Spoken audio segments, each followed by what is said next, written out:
اهلا بيكم في حلقه جديده على اليوتيوب. كم واحد مننا نزل الجيم يتمرن وسمع الكابتن بيقول له احنا هنلعب كارديو كتير ونقلل الاكل جامد عشان نخس الاول، بعد كده يبقى نتمرن حديد ونزيد في العضلات؟ او كم واحد بيتمرن مع نفسه وبيمرن نفسه وبيفكر بنفس الطريقه دي وفاكر ان مفيش حل تاني غير كده؟ تعالى الحلقه بقى واقول لك ان انت ممكن تختصر على نفسك وقت كبير جدا وانت بتعمل الاتنين، تخس دهون وفي نفس الوقت تبني عضلات. بس خلي بالك الموضوع ده مش بيجي بسهوله ولا بعشوائيه، الموضوع ده عاوز التزام والتزام كبير جدا كمان، وهتكون محتاج تعمل الشروط اللي هنتكلم فيها النهارده. فكمل الفيديو للاخر، وممكن تجيب ورقه وقلم وتسجل الحاجات اللي هنقولها النهارده عشان كلام مهم جدا. معاكم جورج رضا في قناه دكتور فيت، ويلا بقى نبدا على طول.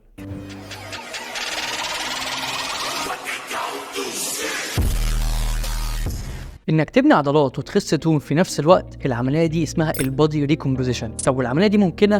طبعا ممكنه، وكل الابحاث بتاكد الكلام ده، بس بشروط معينه هنتكلم فيها النهارده، ولازم تكون بتعملهم كلهم عشان تعرف تحقق المعادله دي. وقبل ما نخش مع بعض في الشروط دي، اوعى تكون فاكر ان الدهون بتتحول لعضلات. هنا الخلايا الدهنيه حاجه والخلايا والالياف العضليه دي حاجه ثانيه خالص، عمرهم ما يتحولوا لبعض. الفكره كلها ان انت بتقلل من نسبه الدهون في جسمك وبتزود من العضلات، وكنا اتكلمنا في حلقه كامله عن الموضوع ده، ممكن اسيب لك اللينك بتاعها فوق هنا او في الديسكريبشن. وهنقسم الشروط بتاعتنا لشروط ليها علاقه بالتمرين وشروط تاني ليها علاقه بالدايت. نبدا بشروط التمرين.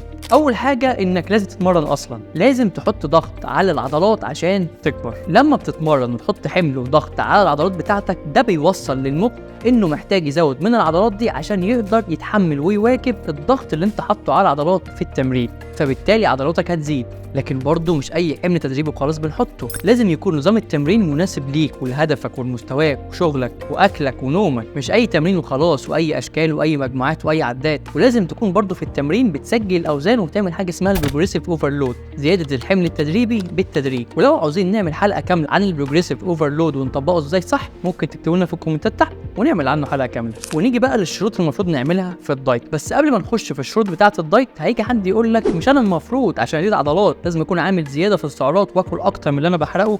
اللي لازم نفهمه ان احنا لما نكون عاملين زياده في السعرات وبناكل اكتر ما بنحرق، احنا بنزيد في الوزن، ولما نكون عاملين عجز في السعرات وبناكل اقل ما بنحرق، احنا بنخس من الوزن. يبقى الوزن مش العضلات. خلي بالك، مثلا حد كان عامل دايت وعمل كل الشروط تمام، نزل كيلو دهون وزاد نص كيلو عضلات، وده اللي احنا عاوزينه، ان احنا خسينا دهون وزدنا عضلات ويبقى حققنا المعادله بتاعتنا. نخش بقى في شروط الدايت. اول حاجه لازم تكون عامل عجز في السعرات الحراريه، والعجز ده ما يكونش كبير، يعني تقريبا تنقص من 5 ل 20% من سعرات الثبات بتاعتك، المينتننس بتاعك. ويفضل برضه تنزلهم بالتدريج، يعني مثلا حد سعرات المينتننس او الثبات بتاعته 2500 كالوري، ممكن ينزل منها معاه من 125 سعره لحد 500 سعره، ويفضل برضه تاني ينزلهم بالتدريج.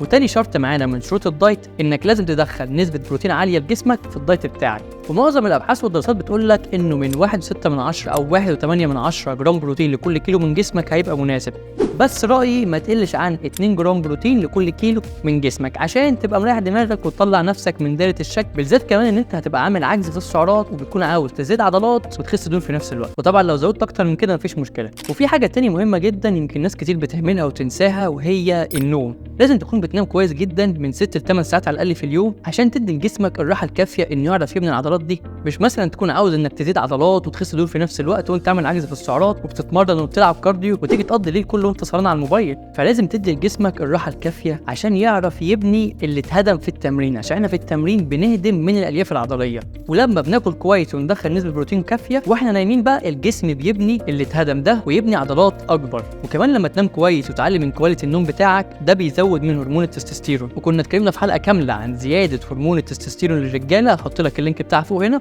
بس بالك في الديسكريبشن تحت. واخر حاجه عاوز اقولها لك النهارده، ان الموضوع مش بيجي في يوم وليله ولا بيجي بسرعه وبسهوله، الموضوع بيبقى محتاج تعب والتزام ومجهود وصبر. فما تقعدش كل يوم الصبح تصحى تقعد تقيم جسمك وتبص على شكل جسمك في المرايه، ولا حتى اول ما تصحى كل يوم تقعد تقف على الميزان وتشوف وصلت لايه. انت كده ممكن تضيع كل التعب اللي انت عملته، بتضيعه على الفاضي. فاحسن حاجه ممكن تعملها هنا انك تثبت يوم كل اسبوعين او 3 على الاقل تاخد فيه صور، مثلا ممكن تقف تتوزن او تعمل ان بودي. وكمان يفضل تقيم جسمك بكذا طريقه، انك مثلا تاخد صور وتسجل الاوزان بتاعتك في التمرين وتاخد مقاسات لجسمك وتعمل ان بودي وتشوف نفسك في اللبس مثلا بتاعك بقى عامل عليك ازاي، عشان وارد جدا حاجه من اللي انت بتقيس بيها دي ما تظبطش معاك فيبقى معاك الباقي. وحاول دايما تسمع لجسمك. ويا عم لو مش عايز وجع دماغ ولا فاضي تقعد تحسب لنفسك الاكل والتمرين والحاجات دي، ابعت لي مسج ونظبط كل ده مع بعض. التمرين والدايت وفايل تاني بنتابع بيه يوميا بتسجل فيه الاوزان من خلال اكونت الانستجرام هحطه لك في الديسكربشن تحت. وما تنساش جيت فيت مش دكتور فيت. استنوا الحلقات الجايه.